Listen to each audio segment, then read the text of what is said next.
Hello all.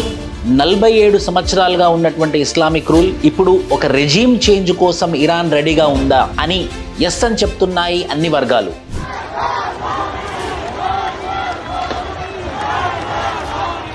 అసలు ఏం జరిగింది ఇరాన్లో? 2022లో మహాసా అమీని అనే ఒక ఆవిడ హిజబ్ కట్టుకోకపోవడం వల్ల అక్కడ ఉన్నటువంటి మొరాలిటీ పోలీస్ ఆవిడని అరెస్ట్ చేసి కొట్టడం వల్ల తను చనిపోయింది. అప్పటి నుంచి ఫ్రీడమ్ ఉమెన్ చేంజ్ అనే మూమెంట్ అయితే ఇరాన్లో ఉంది.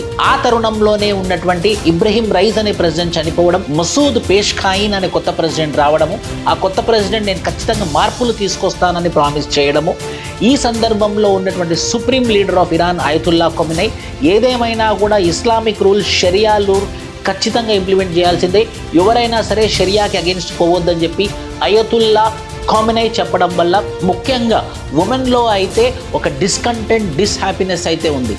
దాని దృష్ట్యా ఏం జరిగింది అని అంటే 12-day వార్ జూన్ 2025లో యుఎస్ఏ అండ్ ఇజ్రాయిల్ ఇరాన్ మీద డైరెక్ట్ యుద్ధంలో దిగడం వల్ల ఇరాన్ ఇన్ఫ్రాస్ట్రక్చర్ మొత్తం కుప్పకూలిపోయింది.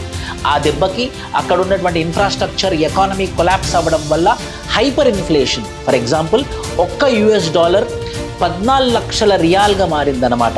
ఆ దెబ్బతోని అక్కడ బ్రెడ్ కానీ మనీ కానీ ఏం లేకుండా పోయి అక్కడ ఒక ప్లేస్ ఉంటుంది, grand bazaar of Iran, which is called as economic heart of Iran. అక్కడ ఒక పెద్ద మూమెంట్ తీసుకొని వచ్చి మాకు ఇస్లామిక్ రూల్ కాదు, మాకు తిండి కావాలి, మాకు బ్రెడ్ కావాలి, మాకు ఎకానమీ కావాలని చెప్పేసి ఒక చేంజ్ కోసం పెద్ద మూమెంట్ అయితే వచ్చింది.